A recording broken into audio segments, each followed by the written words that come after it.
कक्षा 10 के छात्रों के लिए आज धातुओं के रासायनिक गुण बता रहे हैं। और धातुओं के रासायनिक गुण में धातुओं की ऑक्सीजन से सबसे पहले अभिक्रिया। तो ऑक्सीजन से क्रिया करके धातुएं धातु ऑक्साइड बनाती हैं। इसमें ये एग्जाम्पल दिया है twice Cu plus O2 is equal to twice CO। तो ये कॉपर ऑक्साइड है, ये धातु ऑक्साइड बना रहा है।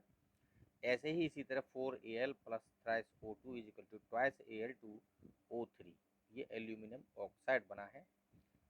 और सोडियम और पोटेशियम वायु में अचानक आग पकड़ लेते हैं, इसलिए इन्हें खुली हवा में न छोड़कर मिट्टी के तेल में रखा जाता है। इसलिए तो कहते हैं कि प्रश्न बनता है कि सोडियम और पोटेशियम को खुली हवा में क्यों नहीं रखा जाता।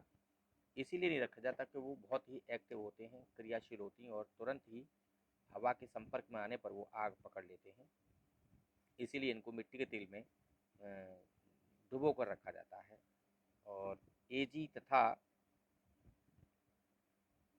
Au ऑक्सीजन के साथ अभिक्रिया नहीं करते हैं, क्योंकि ये एक तरह से ऐसे धातु हैं जिन पर हवा का और पानी का बहुत कम प्रभाव पड़ता है।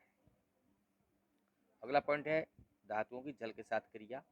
देखें आगे, जल के साथ क्रिया करके धातुएं धातु ऑक्साइड व हाइड्रोजन गैस तथा धातु हाइड्रोक्साइड बनाती हैं। यानी कि जब धातुएं जल के साथ क्रिया करती हैं तो उनसे क्रिया करने के बाद धातु ऑक्साइड और हाइड्रोजन गैस प्राप्त होती है और धातु हाइड्रोक्साइड भी प्राप्त होते हैं। जैसे कि देखो twice Na plus H2O is equal to twice NaOH, ये हाइड्रोक्साइड है, plus hydrogen gas. Ca plus H2O दोनों अभिक्रिया करते हैं तो CaOH का होल ट्वाइस प्लस H2 यानी हाइड्रोजन गैस प्राप्त होती है। इसी तरह ये आयरन का है 3Fe plus 4H2O is equal to Fe3O4 plus 4H2। तो ये हाइड्रोजन गैस बनती है और धातु ऑक्साइड है और धातु हाइड्रोक्साइड है। इस तरह से ये क्रियाएं हैं। अगला तीसरा पॉइंट, तनु अम्ल के साथ अभिक्रिया। जब धातुएं तनु अम्ल के साथ क्रिया करती हैं तो लवण तथा हाइड्रोजन गैस प्राप्त होती है। यहाँ तनु का मतलब पानी की मात्रा ज़्यादा होती है उसे तनु कहते हैं, और पानी की कम मात्रा होती है उसे हम सांद्र कहते हैं। देखें यहाँ Fe iron plus twice HCl hydrochloric अम्ल दोनों आपस में क्रिया करते हैं तो FeCl2 प्लस हाइड्रोजन गैस प्राप्त होती है। इसी तरह से Mg मैग्नीशियम के साथ जब हाइड्रोक्लोरिक अम्ल के साथ क्रिया कराई जाती है तो MgCl2 magnesium chloride plus hydrogen gas प्राप्त होती है।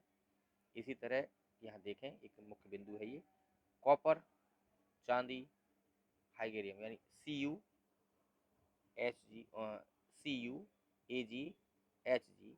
तनु अम्लों से क्रिया नहीं करते हैं।